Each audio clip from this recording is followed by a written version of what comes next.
You need to put your hand inside their rectum and yeah, a lot of students don't really know what they're getting into. They think that they're gonna... Isn't it like that? No, it's not. What does math got to do with vet?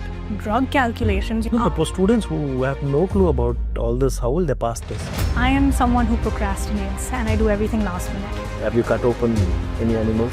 I did one on a cat, and cats are very difficult. It's easier to do surgeries on a dog. Internal organs of a cat, very delicate. Life as an international student. My first 2 years were very, very difficult. Welcome to the Pets Are Family podcast, a show where we dive into the latest trends, news and stories in the pet industry. Each episode, we talk to industry experts, founders and pet lovers. Together, we explore ideas, innovations and real stories that are shaping the future of pet care. Basically, everything for pet lovers from pet lovers. I'm your host Anil Reddy. I'm so glad you're here.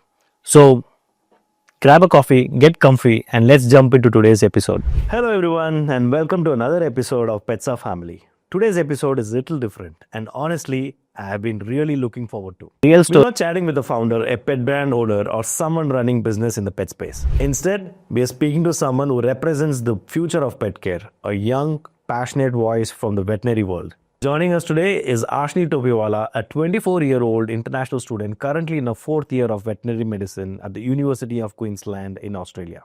Now, this episode is especially for those who are aspiring to get into veterinary science and for parents whose kids are exploring this career path. Ashni will be taking us through the raw realities of being a vet student, the challenges, the wins, and what's it really like to study abroad, and the kind of jobs you can get after the graduation. And I have to say, it's going to be a super informative and helpful episode. Let's jump right into this episode and discover what veterinary medicine is all about.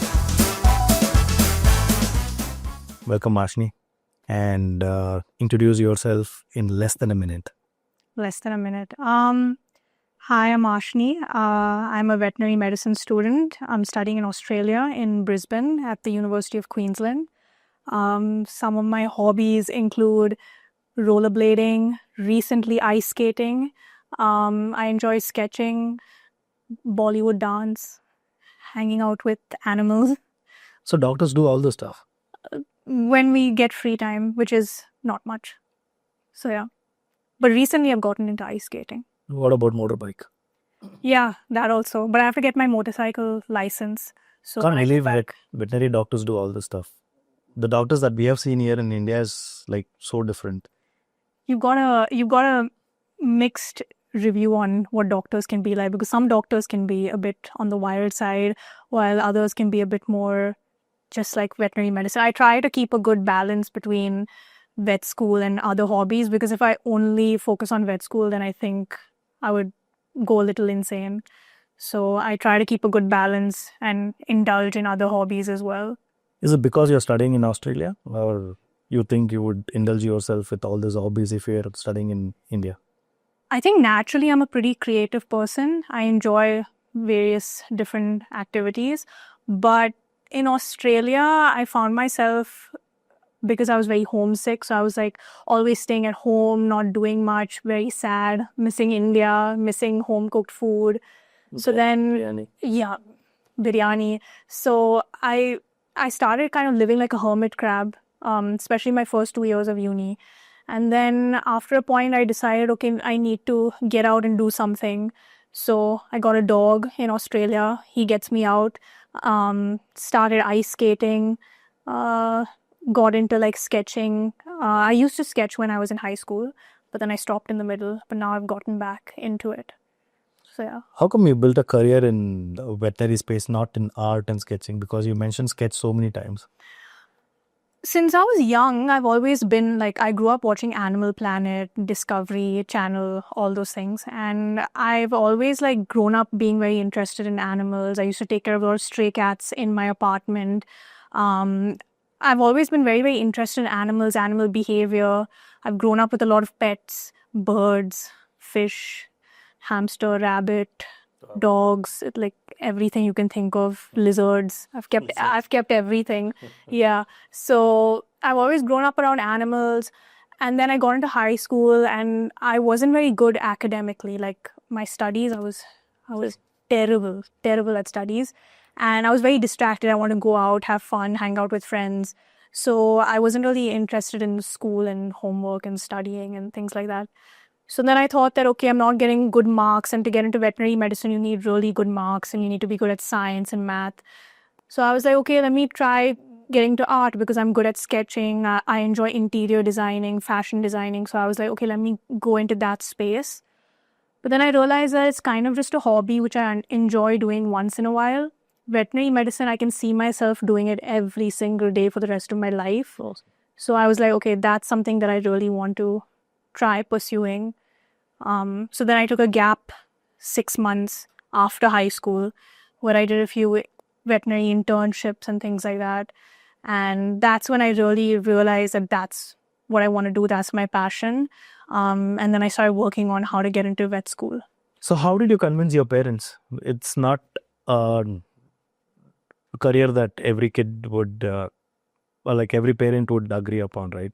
Like me growing up, convincing my parents to build a career in art was so difficult.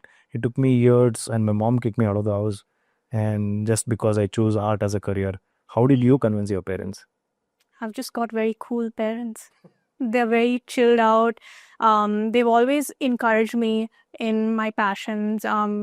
My parents always knew I've grown up around animals. They knew that that's something that I was interested in. My dad was a bit concerned because he was like, oh my God, my daughter will get bitten or she'll get some disease from an animal and something will happen to her. So he was always very concerned about me.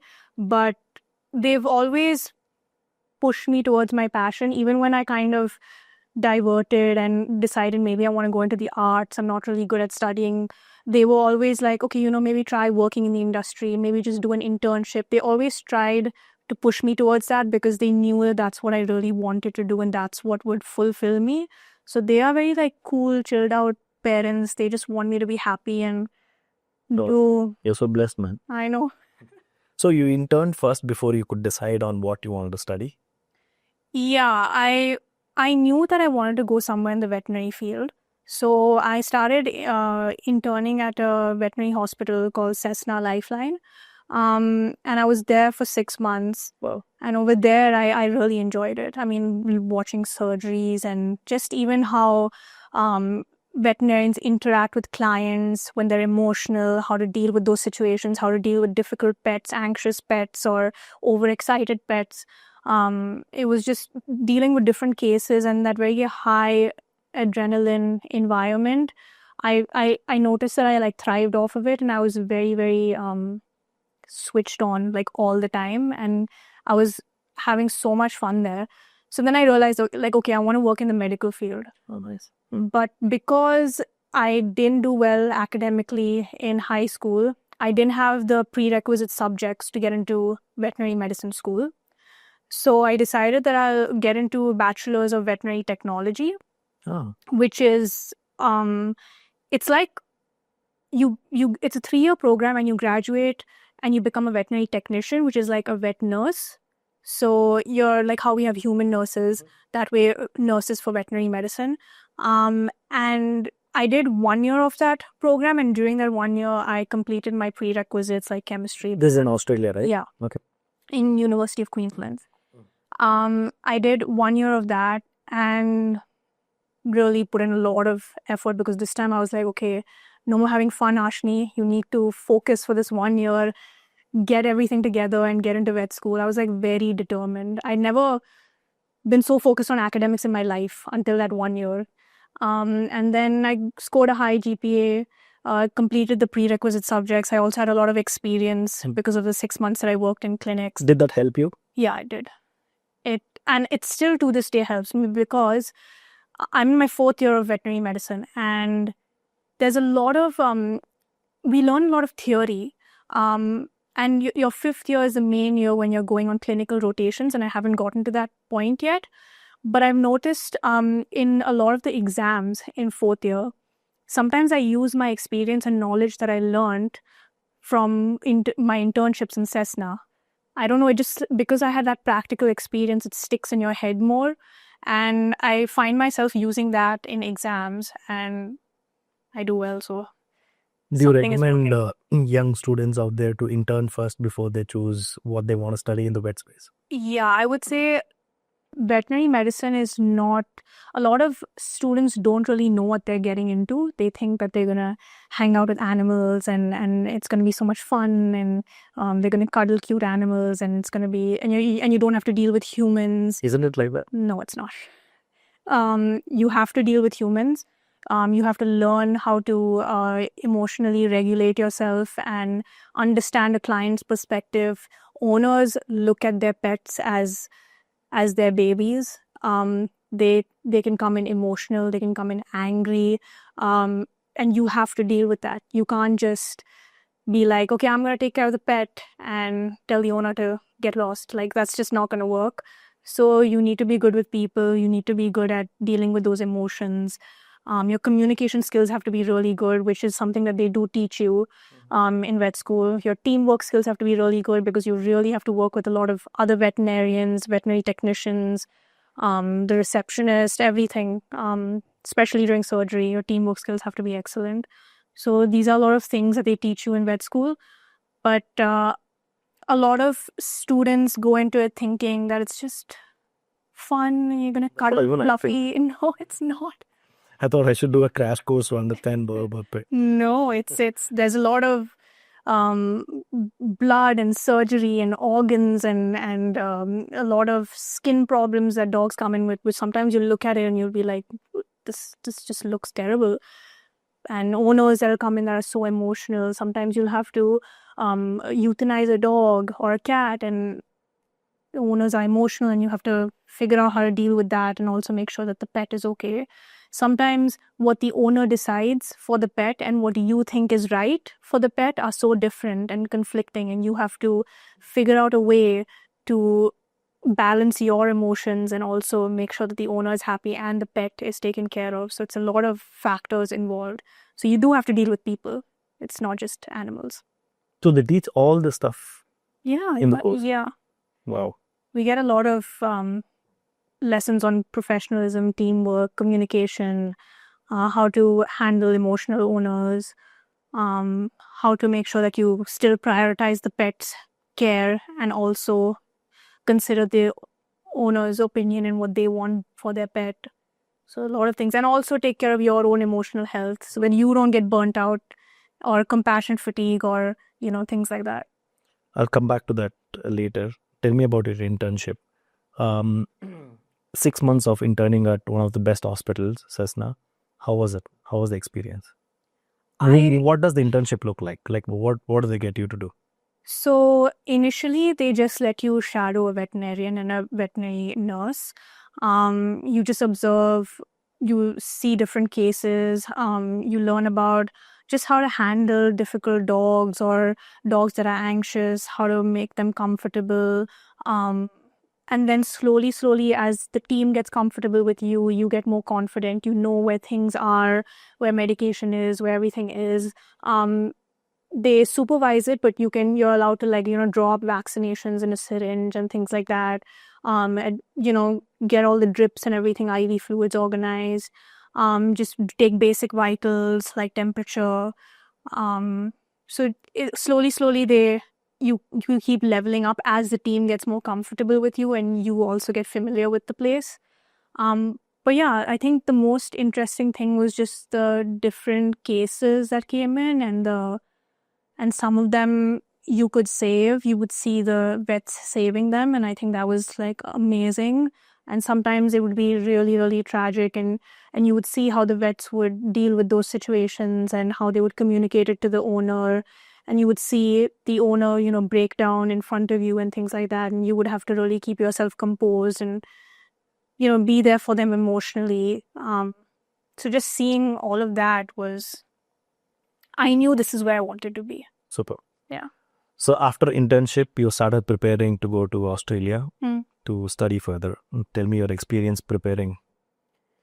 So something I've noticed is that in India, not a lot of people go into that industry, or at least internationally, for veterinary medicine. So, when I would go to student counselors and things like that, they had no information about how to get into vet schools. student counselors here. Yeah, they had no information. I had to do all of my research on my own. I had to apply on my own for everything. I got a lot of my information from YouTube videos, from students who had made YouTube videos, who had gone internationally to study veterinary medicine. So I just did everything on my own. Like I don't know what I was doing. Clearly, I did something right. But I applied to Bachelor's of Veterinary Technology, and then I did that for 1 year.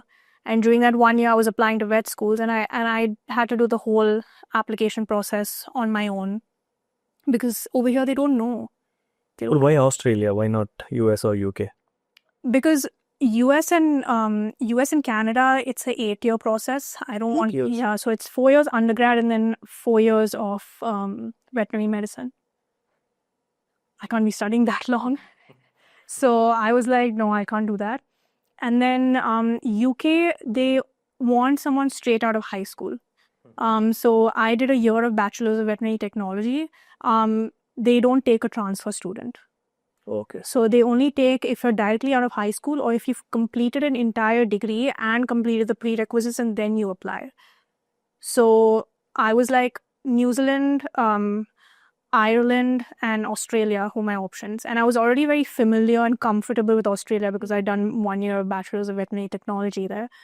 But I still applied. I applied to a university in New Zealand. I applied to a university in Ireland and a few in Australia. And then most anxiety-inducing period of my life was waiting for those acceptance letters. I never wanted something academically so badly. I'm not interested in studying. So this was like the first time I really wanted something. And then I got acceptance letters, and I decided to stick to my university, which is University of Queensland. So it's a 5-year program. Now you found all the information on the internet. Now what was the next thing you did? So in Australia specifically, each vet school has different requirements, which is very annoying because you have to apply differently to each vet school and you have to learn the application process of each. What does the process look like? Okay, so specifically for University of Queensland, they want you to have the prerequisites math, chemistry, and biology. What does math got to do with vet? Drug calculations. You don't want to.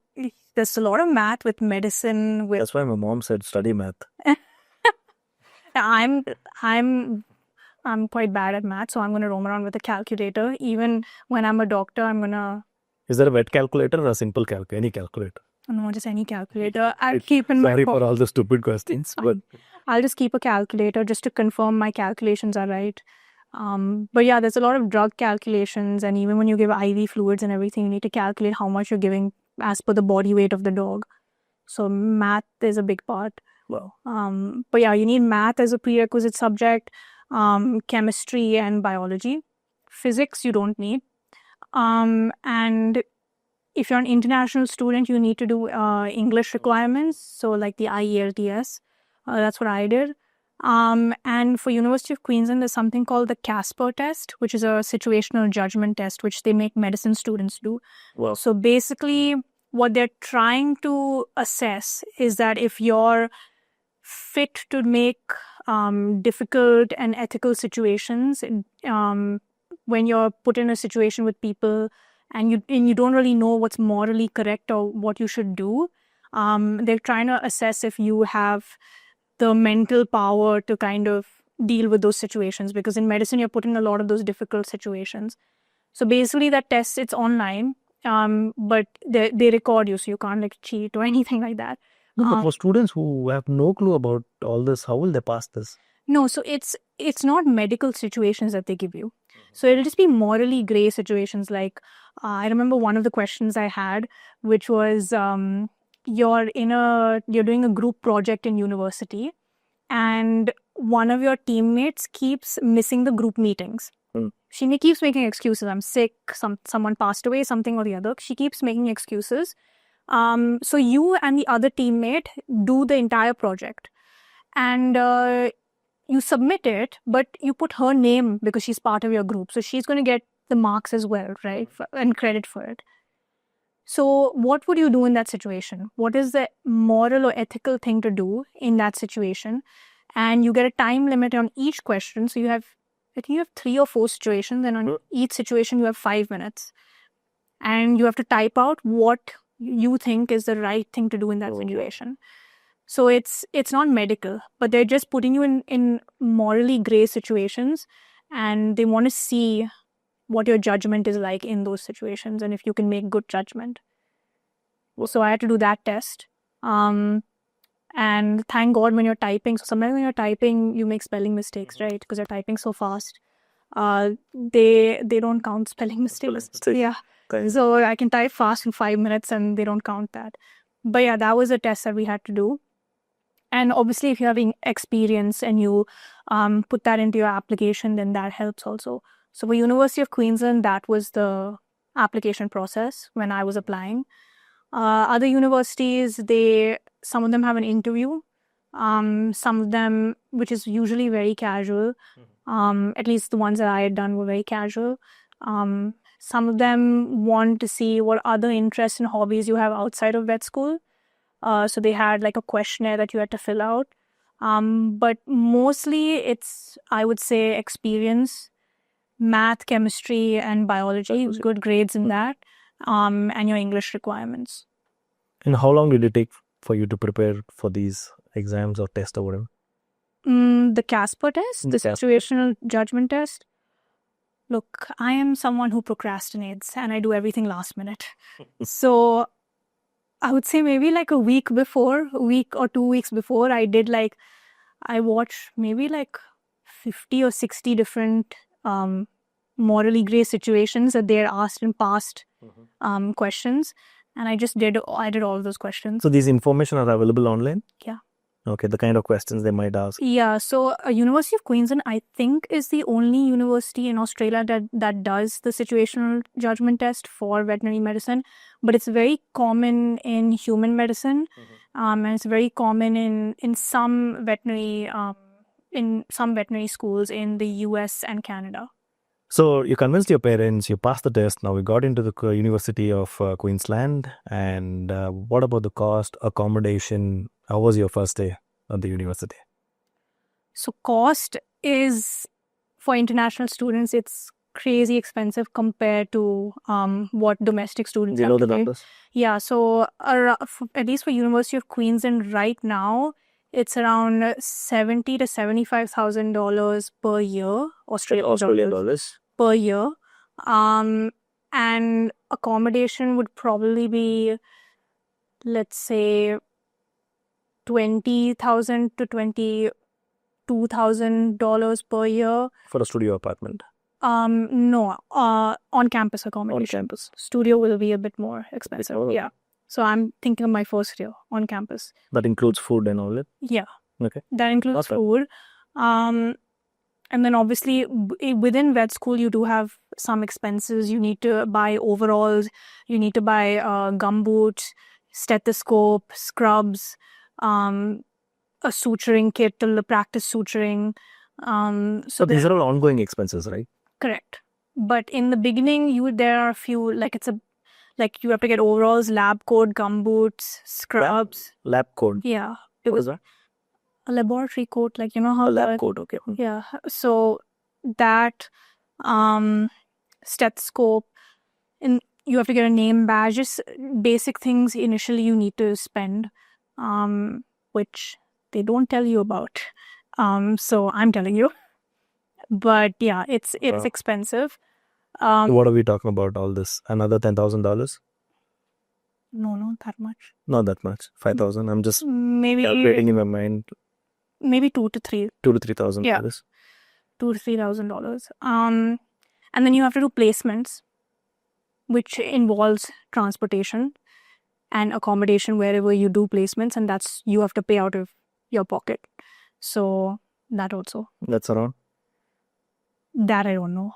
First 3 years I had to do 50 days of placements. I tried, staying with friends and, we would carpool and things like that. But 5th year is a lot of clinical rotations, which I'll have to figure out my own transport. I'll have to drive. And if I'm doing anything which is a bit further away or in a different city or maybe even in a different country, then I have to pay for my own accommodation. That's about 50 to 60 lakhs The Indian rupees a year, right? Around that cost. I think so, yeah. Wow. For 5 years. For 5 years. Not bad. Yeah. Cool. And life as an international student? I'll be very honest. My first 2 years were very, very difficult because I love India. I love my house. I love my pets. I love my family and my friends here. I miss home food and I miss the chaos of India and just like, Indian people, our sense of humor, our culture. It's very hard to find that over there. So I did experience a lot of culture shock when I went there. And my sense of humor can be a bit Rude. Yeah. A bit dry, a bit like, you're roasting your friends, a bit like bullying. And so I had to really tone it down a bit when I went to Australia and see who's like that and who's not like that. And it took me a while to adjust and I was really, really missing home. I would like call up my mom crying every alternate day. I want to come back. I'm missing home. Like every alternate day. And she would be like, oh, it's okay. You can come back. Like, it's okay. Just leave everything. If you're so miserable, just come back. But I was like, it's okay. I'll stick it out. The thing is, with veterinary medicine, like I said, their campus is always far away from the city. So if you're living on campus, because they need a lot of land to have these animals and things like that. So if you're living on campus and you're used to city life, and You're isolated from. Yeah, it's very isolating. You're basically living on a farm. It feels like that. And how big is your campus? I don't know, acres and acres, because we've got so much land with cows and horses and It must be fun, right? when you're studying veterinary medicine, yeah, but you can't like go and interact with these animals. You can only interact with them in classes. It's not like you can just go and chill with the animals whenever you feel like, hanging out with them. And I'm imagining a beautiful scenery where there's cows grazing on the land and you're sitting there enjoying the view. Killing some bugs. Yeah. A lot of bugs in Australia, a lot of scary spiders and things like that. That was also one of my issues living on the farm. I used to, I got this thing which you would put like under your bedroom door to stop like bugs from coming in. And I would spray it with like bug spray. I was very paranoid because they have very weird looking, dangerous, like even their wasps and things like that, they're massive. And I would get very scared. So. And how long did it take for you to settle down? Honestly, how many days of crying, calling up? I would say it took 2 years. 2 years of calling. I was really, really sad. I would say what really helped was moving to the city. So living on that farm was like, I was so bored. 2 years you lived in the farm? No, I lived 1 year. And then my second year I moved to the city. But I was still. And how long is the commute from the city to your campus? 1 hour. 1 hour? Carpooling 1 hour? No, so the main University of Queensland campus is in the city. And then the veterinary campus is in a place called Gatton. So they had a free bus for students that would go from the city campus to Gatton. Oh, nice. So I used to take that bus. I lived right next to it, walking distance from the bus stop. So that year I used the bus. So how was your first year studying veterinary science? I would say I experienced a little bit of imposter syndrome. I don't know. Do you know what imposter syndrome is? Yeah. So I had experienced a little bit of imposter syndrome just because I was not good at academics in high school, and now I'm studying veterinary medicine among like very smart people. And I know that me focusing on my academics for 1 year got me into veterinary medicine, but I always felt like, oh no, maybe I don't belong here. I'm not good enough. I was so stupid in high school. Like I used to always overthink that. But I think when I started doing more hands-on things and I realized that I was actually quite good and it would just come to me naturally and I could just picture things about the animal body and the system in my head like a movie, and it just became very easy for me. Then I started feeling a lot better. But the first semester of first year I was a bit like, do I belong here? Do I not belong here? Also just, like settling into a new environment, making new friends. You meet so many new people from different cultures and different backgrounds. Your parents are not there. You're on your own. So you have to learn to take care of yourself. Eating new food. There was a lot of, sometimes. Sometimes. Yeah, when I'm not feeling lazy, then I'll cook. But the food over there in the dining hall where we used to eat, I did not like it. Same. I studied in New Zealand. Bad, no? It's okay. I had no other option. Yeah, it was. Back in those days, there were no single Indian restaurant in New Zealand. Imagine. At least now in Australia, they have a couple of Indian restaurants. In the city, yeah. But in Gatton, where I stayed, there was nothing.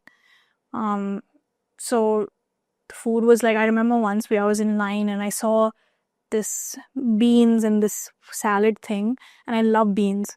It's like the only vegetable that I probably like. So I got really excited. I was like, oh my god, they have beans. I want to eat some beans. And at home, like, you make beans with like masala and things like that. And I put the beans in my mouth. It was just boiled. There was no salt, there was no pepper, there was nothing. It was just boiled vegetable. There was no taste. And then I was like, oh god, I can't live on this farm. I really need to go to the city. I'm a proper city girl. I need access to different restaurants, or just wanting to go for a movie or even just a walk. Like, I just need people around because you're so used to the chaos in India. When you go and live on a farm in Australia, it's like very isolating. So once I moved to the city, then things started getting better. Nice. So the first year, how was the education? Is it a mix of theory and practical, or it's more of a theory in the first year? I would say first year there's a lot of behavioral practicals. So they do a lot of, you interact with animals, but it's mainly how to handle those animals during stressful situations, how to interact with them. They try to, teach you what are the right techniques and what are the bad techniques that you might have heard of or learned. So it's just a lot of that, trying to get yourself comfortable to different animals. A lot of people have probably sometimes only worked with dogs and cats. They've never worked with cows and horses and things like that. So they're very comfortable around dogs and cats, but then you put them in front of such a large animal like a cow or a horse, and they are kind of scared. They're like, I don't know what to do with this animal. So it's kind of just getting everyone comfortable with the different animals that we're going to be working with. So a lot of those practicals and obviously a lot of theory. So kind of animals that you've interacted with? Dogs, cats, guinea pigs, snakes. Snakes? Yeah, lizards, horses, cows, sheep, goat, pig. Actually, not like piglet. Piglets? Yeah, piglets. And animals that you got bitten by? Dogs and cats. How many times? Mostly when I was young, from stray animals, maybe 4 or 5 times. I did get scratched once by a stray kitten when I was young, and I didn't tell my parents. But never do that because rabies is very, very dangerous in India. That was How many injections have you got? 20, 30 maybe. Yeah, totally, yeah. Do doctors regularly take that? I have heard one of the doctors say that every year I take a rabies injection just in case. Yeah, so they should in India. In Australia, rabies is eradicated, so there is no rabies in Australia. But they do have a virus which is very similar called Australian bat Lissa virus. And it gives similar symptoms to rabies. It's not as severe, but it does give similar symptoms. So if vets are, dealing with exotic animals or dealing with bats, then they have to take a yearly vaccine. But otherwise, no. They do take a Q fever vaccine, which I've also taken. You get that from cattle. So you need to take a Q fever and tetanus before you join vet school, and you need to show that you've taken these vaccines. And share some of your practical experience as a student. Okay. I'll share one with cattle. So this might be a bit gross, but vet students, if you're aspiring to be a vet student, you need to know that you're going to have to do these. So to diagnose cattle, cows, with a pregnancy and what stage of pregnancy they're in, you need to put your hand inside their rectum and yeah, and your entire hand, so till your entire hand. till your shoulder. So what they do is you have to wear a plastic sleeve till your shoulder, and your entire hand goes in. How many times have you done that? Right now, maybe 10 or 15 times, and I have to do it again 10 or 15 times more when I go back. And through the wall of the rectum, you have to feel if the cow is pregnant, what stage of pregnancy she's in, and if there's any abnormalities and everything. And it is quite gross because while your hand is in there, obviously it's putting pressure on the cow. So the cow is going to poop on your hand and you can't remove your hand. You just have to keep it in there and just deal with it.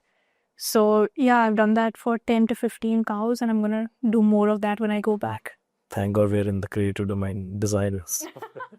No, but vet students, I mean, like when I was applying for veterinary medicine, I was always into like small animal medicine. But you knew you were getting into this. No, I didn't know. I didn't know I had to put my hand inside a cow's rectum. Any other weirdest things that you have done? Any operations or have you cut open any animals? I mean, yeah, we have done spays on and neutering surgeries on cadavers. What is cadaver? So an animal that's already passed away because of other circumstances. A lot of like animals from pounds or whatever have passed away or for whatever reason are sent to vet schools so that they can be used to, learn from. I did one on a cat, and I remember I was with two friends three of us were doing it, and we were trying to do a spay, and cats are very delicate. So it's easier to do surgeries on a dog, but internal organs of a cat, very delicate. Little bit you do something wrong, something rips or something can happen. Do you regret what you got into? No, but I do have my low moments where I'm like, will I have a good work-life balance? Is it worth so much stress and studying? Is it worth the gray hairs that I'm getting? But at the end of the day, if I have to think of something else that I want to do, I can't. Yeah, it's veterinary medicine. I get a rush out of it, especially when I'm in the clinic. Awesome. Yeah. Any other interesting stuff that you want to share? I did an internship, not an internship. I went and I volunteered at a clinic in India during one of my breaks between, I get a break during summer. So I come back to India for my holidays, and I decided I'd do a little bit of volunteering. And on my second day at the clinic, this dog came in, and she was huge. And she was clearly pregnant, and she had come in for an emergency C-section. And it was only my second day, and the doctor was like, do you want to go see how they do it? And I was like, yeah, I've never seen a C-section. This is going to be really cool. And I have watched a lot of videos on it, so I had a lot of information on it, but I'd never seen it in person. So I went inside, and he started doing the C-section. And I know that every time a puppy is removed, so you need a lot of people when a C-section happens. For animals? Yeah. You need one person for each puppy. Yeah. What do you say? Yeah. So basically when... Dogs carry 6 to 7 puppies. Yeah, so you need a lot of people. 7 people? Yeah. So there are a bunch of people standing, and they're just waiting for the surgeon to get the puppy out. And so each time the surgeon pulls out a puppy, it's given to a person, and a person has a towel, and you rub the puppy to stimulate breathing and everything. And you keep rubbing. And they take the puppy outside to a station where they are reviving puppies. And so every time a surgeon pulls out one, then the next person takes it. So that's why you need a lot of people, because each person needs to focus on one puppy and reviving the puppy. Because with C-section, when a dog is delivering naturally, just the contractions of the uterus and being pushed out, that itself is enough stimulation. And then they lick their puppies. That itself is enough stimulation for the puppies to start breathing and crying and things like that. But when you're doing it in a C-section, first of all, anesthesia is going in, right? So anesthesia is also pain medication, and anesthesia is going to impact the puppy's heart rate and breathing. So you have to be very quick with C-sections. You can't really take your own sweet time. And because there's no pushing and contraction that's stimulating the puppy to be revived, as soon as the puppy comes out, they're like in this dazed, sleepy state. So you have to rub them to stimulate them. So this dog, she had 8 or 9 puppies, and we got them out, and they didn't have enough people because she had just so many puppies. So then they made me take one of the puppies. So I took the puppy and I started stimulating the puppy, and I started removing any kind of fluid from the mouth and things like that, listening for a heartbeat. And a lot of, I think because it was an emergency C-section and she was in distress for a while, a lot of the puppies had low heart rates and a lot of them had issues. So it was hard reviving them. And we revived a few of them passed away, but majority of them we had revived. But there was this one puppy that had a heart rate but was not breathing. And I kept worrying about the puppy because it would gasp once, and everyone was so like, they were all like so helter-skelter, and they were like trying to figure out if all the puppies are fine, that they would see that, okay, it's gasped once, and then they would, start focusing on everything else. They wouldn't realize that that gasp is just once, and then for a long period of time, the puppy is not gasping or breathing. So I kept noticing that the heartbeat is there, and it gasps maybe once or twice, and then that's it. There's no crying, there's nothing. There's no sign of life, and the puppy is not looking pink. He's looking a bit pale or like bluish. So I was concerned. So I started rubbing the puppy very vigorously and removing fluid, doing CPR, doing mouth to mouth. I was trying to do everything. Mouth to mouth? Yeah. To puppy? Yeah. So you have to do it very delicately because they have such tiny lungs. If you do it too much, then the lungs will explode like a balloon. So you have to do it very delicately. So I was trying to do everything, and then eventually when the surgeon finished up with the mum, he came on and I told him, because I'd been trying for like 20 minutes, and usually you don't try that long. And he was like, this puppy is not going to survive. But I just knew, I don't know what it was. I don't know if it's like the young veterinary medicine student in me or what it was, and he was speaking from experience. And I was very determined because I was like, puppy a little bit, maybe a few times it's gasping. So there has to be something there.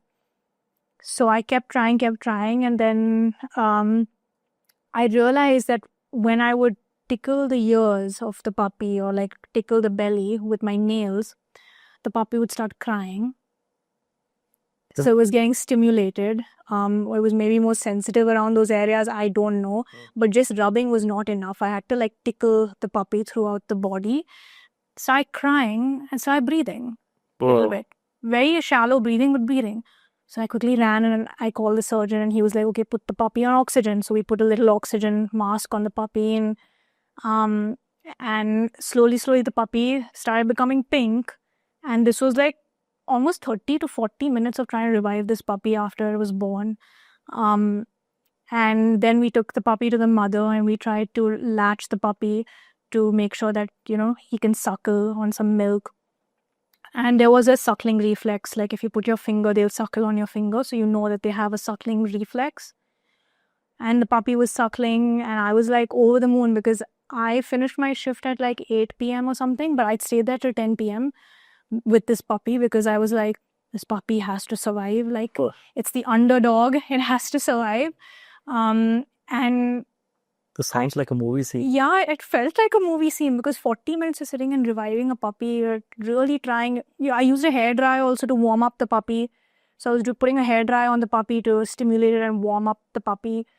I was trying everything. And then I eventually had to go home. I went home. I continued going to the clinic for 2 weeks. I don't know what happened to that puppy. Because that surgeon only comes in for surgeries. Otherwise, the GP comes. So I hadn't seen the surgeon. My last day of my clinical internship there, the surgeon comes. And he comes to me and he tells me, you did a really good job with that puppy. That puppy is alive. So I was like, really? Wow, I'm so proud of you. I was like, really? And he's like, yeah, I really thought that puppy won't even survive the night. But that puppy is fine. He's alive. He's healthy. And I was like, wow. And that's when I felt like, okay, I love the profession. This is what I live for. This is what I live for. What a beautiful story. Yeah. Follow-up question. Do you get emotional with animals? In that situation, I did. No? Sometimes if I get too attached to, there's some cases where you just get too attached and you really, really want things to work out for the better. But most of the time I have noticed that I tend to form attachments to my pets, and I can keep a certain level of detachment when it comes to other people's pets. I think that's good for me emotionally as a vet, and also for the pet, because I can provide good judgment without getting my emotions in the way. With that being said, I don't think it's healthy to completely detach your emotions, because you need to understand what the pet is going through. Sometimes surgery or more extreme medical routes are not the best thing, and maybe just pain management is the best thing to do for a pet. So, or you need to understand owner's emotions as well. So you need to have some kind of connection with your emotions when you're dealing with clients and their pets, but not so much that it's detrimental to your own mental health. As a student, which is the most difficult one to handle, the owners or the pets? I would say owners. Owners? Yeah. With pets, it's just they're either in pain and discomfort, and you have to relieve them of that discomfort, and then they are okay. And there are ways that vets know how to relieve them most of the time of that discomfort, whether it is pain or it is difficulty breathing because of like fluid built up in the lungs or something like that. Just different situations. We know how to handle that. But with owners, sometimes they can get angry at vets for maybe the way they handle the case, or maybe if a vet didn't pick up what was wrong with the dog or the cat early on. So owners can get angry. I've known of situations where owners have broken things in clinics out of anger, thrown Australia. in India. In India. Yeah, thrown chairs and things like that out of anger. Sometimes they can get very emotional. Sometimes they can faint out of pain or grief. You have to kind of be able to handle that, and you have to kind of notice if a owner is not being able to handle the emotions. Sometimes owners, even if you're just like in front of the owner, like you're taking a blood draw of their pet or anything, and they see that and they just faint. Phew. So I think owners, it's a bit more difficult because you don't know what they can handle and what they can't, or what are their expectations. Sometimes owners don't care about their animals. Yeah, there's some people who will come in and, oh yeah, something is wrong with my cat. I only noticed it yesterday, but you look at the skin problem and you're like, there's no way they've noticed this yesterday. This has been going on for years, or the cat is completely, or the cat or dog is completely neglected. They're very, very anorexic. They are not being taken care of. And as a last resort, they've brought their animal to the vet. So sometimes owners don't care, or owners sometimes don't have the financial means to be able to, pay for that, the best healthcare possible for their pet. So they want to do their best, but they can't. So I think it's more difficult to deal with the owners depending on their circumstances and what they can handle. So, let's talk about the future and opportunities after studies. Where do you think the opportunities are, in Australia or India? I think with veterinary medicine, it's worldwide. I don't know if you know, but there's a shortage of veterinarians worldwide right now. So the number of pets that people have are rising exponentially. Also proportionate to the number of dogs. Yeah, and there's just not enough doctors. Veterinarians are overworked. They have very, very crazy working hours. A lot of clinics are understaffed. So for someone who is going into that industry, you will get a job anywhere. In fact, a lot of countries even offer PR for veterinary medicine, anyone in that industry, because they need them. So I think opportunity for The salaries are pretty good, right? To start off. In Australia, I'm talking about. In Australia, they're good. They're good. Okay. In India, it'll get there eventually, I think. Yeah. Nice. What is Ashni's future goals? My future goals. I want to really be in the field. I wanna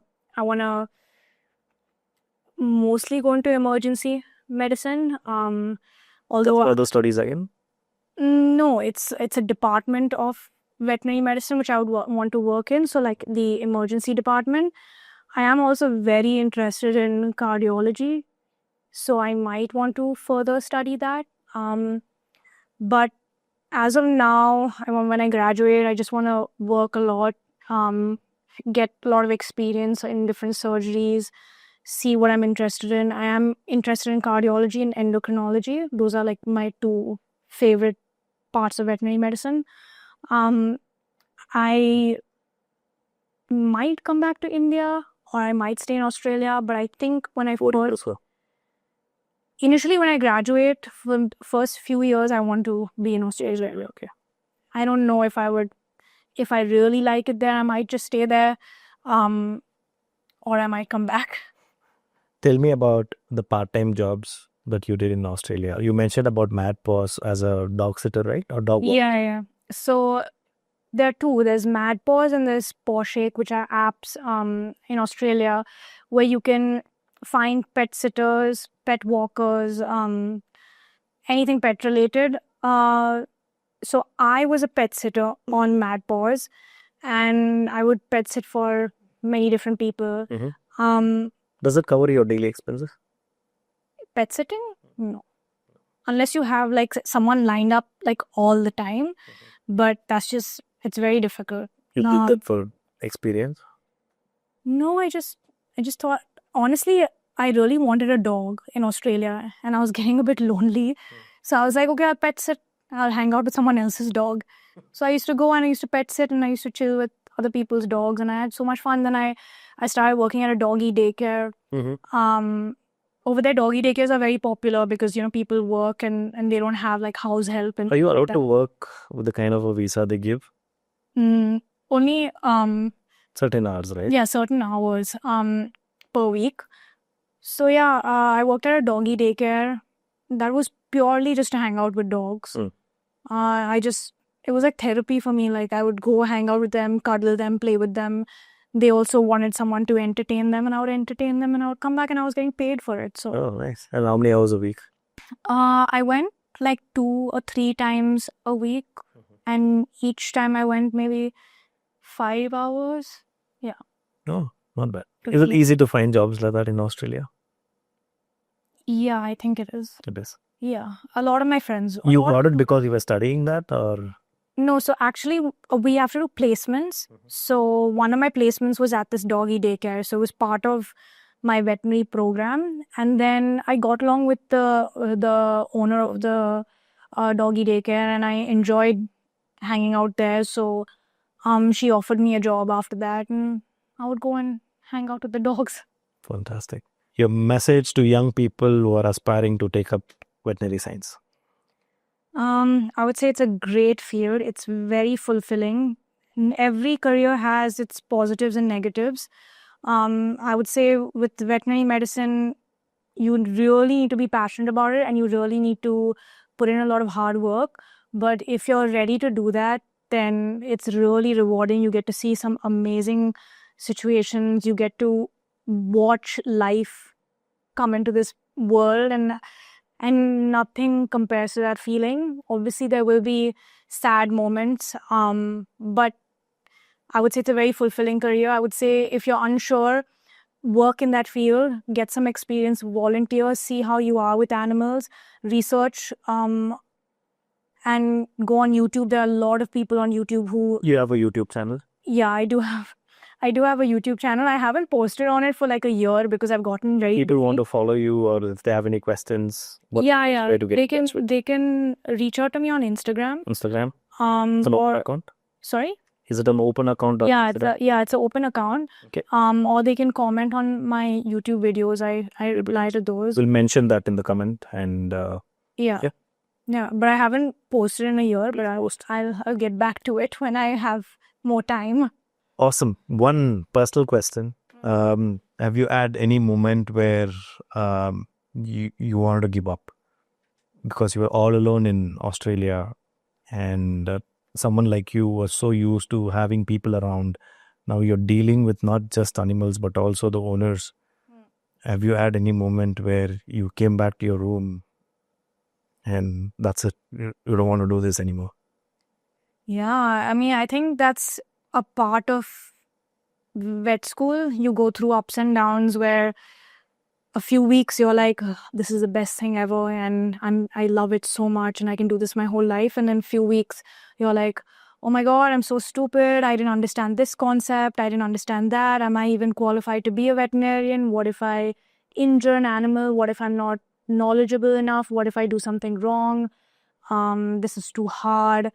I don't want to keep studying my whole life. I want to travel my entire life." Like you keep bouncing between different thoughts, but I always find myself coming back to, no, I want to do this. Nice. So I know it's just a phase whenever I feel down.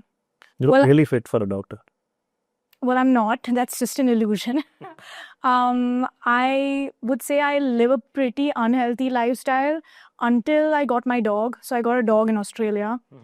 And he's gotten me out more. So I go out to parks with him, go on walks with him. I'm going to go to Gold Coast to the beach soon with him, take him with me on a road trip. So he keeps me active and he's very, very energetic. He's a very high energy dog. So he kind of gets me out and doing more active things. But before that, I was quite a couch potato. So I had to get a dog to get me out of my comfort zone. Nice. Super. Rapid fire questions. Oh, Okay? God. Short answers, okay? Can you tell us one crazy encounter with a pet or a pet parent? Crazy encounter. Once I was expressing a dog's anal glands, and it's instead of squirting on the cotton, it like squirted on my face and chin. Yeah, and I just had to stay composed and deal with it. I know it's disgusting. No, it's fine.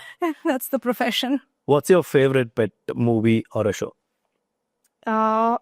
Since I was a kid, Balto, it's animated though. So, but it's like my Love it, favorite. love it. I love Balto. Yeah. You've seen it? Yes. Okay. One subject you wish you could skip in school? Math. Yeah, because Hate math. the same. One stereotype you hate about vets? That they're arrogant. Are they? Yeah, there's a stereotype that they're a bit arrogant and they don't really care much about the clients and all they want to do is just cut open animals. And they don't have emotions. That's not true. If not a vet, what would you be? Interior designer. I know, very random. Very random. Yeah. Super. Awesome. Thank you so much. Thank you for This having is one me. of the best episodes, and I learned a lot. It just feels like now I'm a doctor. I can go and cut open pets now. Don't do that, please.